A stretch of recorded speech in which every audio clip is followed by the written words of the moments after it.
J'ai parlé avec mon ange face à face. Hébreux 1, 13 à 14. Et auquel des anges a-t-il jamais dit, assieds-toi à ma droite, jusqu'à ce que je fasse de tes ennemis ton marchepied? Ne sont-ils pas tous des esprits au service de Dieu, envoyés pour exercer un ministère en faveur de ceux qui doivent hériter du salut? Shalom peuple de Dieu, nous sommes arrivés à la dernière génération et à la phase finale de l'épouse du Christ qui est l'Église corps du Christ. C'est avec un grand fardeau que je tiens à partager avec vous ce témoignage suite aux événements actuels qui se passent dans le monde sur le plan politique, économique, scientifique et surtout spirituel ou religieux. Je ne suis pas extraordinaire, juste un commissionnaire du Christ en mission sur la terre et nous sommes nombreux pour le moment à sonner la trompette de la parole de Dieu afin d'annoncer l'enlèvement de l'épouse, l'Église corps du Christ. Tout a commencé à l'âge de 12 ans, je venais de perdre une personne très importante dans ma vie, vivant dans un quartier très mouvementé, j'étais une proie facile comme un animal faible dans une forêt et je subissais la loi de la jungle, celle du plus fort. Un ami m'a expliqué que la vie ne me fera pas des cadeaux et je devais me battre en cherchant l'appui des êtres spirituels. C'était le déclenchement de ma quête ou recherche spirituelle. Je ne dormais presque plus, je marchais en pleurant tout en me demandant s'il y a un Dieu quelque part. J'ai alors commencé à avoir des visitations divines qui m'intriguaient d'autant plus que je n'avais assez des connaissances concernant le monde des esprits. C'est l'une des raisons qui a fait que mon ange qui était toujours avec moi m'est apparu physiquement pendant la journée en forme d'un papa âgé pendant que je marchais en pleurant. Il a commencé avec respect par se présenter et m'a donné aussi son nom sans me dire qu'il était un ange. Ensuite il m'a emmené dans un endroit où une dimension spirituelle physique parce que je ne voyais plus personne, rien que nous deux. Il m'a sorti un très grand livre où était écrit ma destinée ou ma mission sur la terre tout en commençant à m'expliquer toutes les visions que je voyais et m'a dit qu'il a toujours été avec moi même dans mes visions. Et, il m'a dit, je suis ton ange, c'est pour la deuxième fois que notre Seigneur de gloire Jésus-Christ me donne une mission. Comme vous aussi, chacun de nous a son ange qu'on appelle ange gardien.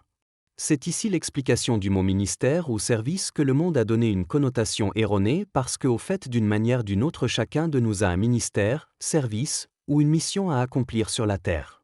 Tu n'es pas un fruit d'hasard, c'est ce que mon ange m'a dit et qui justifiait son rôle ou sa mission auprès de moi. Aimez, abonnez-vous et partagez votre chaîne YouTube Les Amis de l'époux en cliquant sur la cloche pour suivre nos enseignements en temps réel. L'esprit et l'épouse disent « Viens ». Et l'époux répond « Oui, je viens bientôt ». J'ai parlé avec mon ange face à face. Mon ange a commencé d'abord à m'expliquer comment des agents du diable sont en train de travailler avec acharnement afin d'emmener des âmes dans la perdition par la musique mondaine, l'argent et le sexe. Il m'a dit que ce sont des agents publicitaires de Satan et doivent le faire pour lui offrir ces âmes comme des sacrifices. Au cas contraire, il va lui-même les tuer ou prendre leur propre sang comme sacrifice. D'où, ils ont l'obligation d'accomplir leur mission. Par contre, Dieu est triste parce qu'il est le Seigneur des Seigneurs, il n'oblige personne à accomplir sa volonté, comme avec son Fils unique Jésus-Christ. Donc, il a besoin de ta volonté, la mienne, pour le salut des âmes. C'est pourquoi je vous exhorte à partager cette vidéo. À chaque fois que les gens vont dans des concerts sataniques, le diable utilise la soustraction et la division dans leur vie. Il les retire un nombre des années de vie selon le contrat avec la star qu'il adore comme fan et les sépare ou les éloigne de leur véritable destinée. Ensuite, il m'a parlé de Matthieu 24, 32 à 34. Instruisez-vous par une comparaison tirée du figuier. Dès que ses branches deviennent tendres et que les feuilles poussent, vous connaissez que l'été est proche. De même, quand vous verrez toutes ces choses, sachez que le Fils de l'homme est proche, à la porte. Je vous le dis en vérité, cette génération ne passera point, que tout cela n'arrive. Ici dans le chapitre 24, Jésus se trouve à Jérusalem avec ses disciples qui lui font remarquer la beauté de la construction du temple. Il est donc question de la destruction du temple et l'avènement du Fils de l'homme. Il me dira que je dois observer attentivement ce qui se passe avec Israël, c'est lui le figuier.